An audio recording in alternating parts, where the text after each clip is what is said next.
سؤال متكرر في عيادة الأمراض الصدرية يا دكتور، مفيش حاجة تقوي مناعة الطفل ده.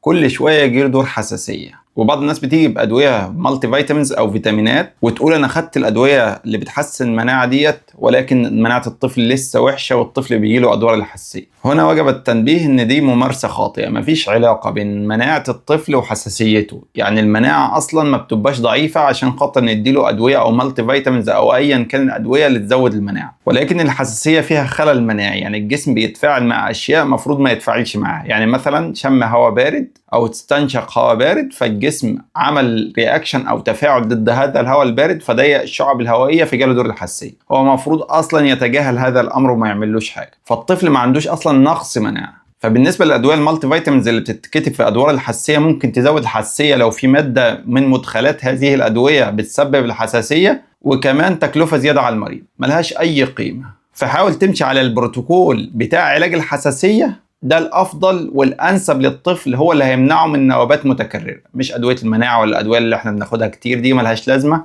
وبتكلفك فلوس على الفاضي. والسلام عليكم.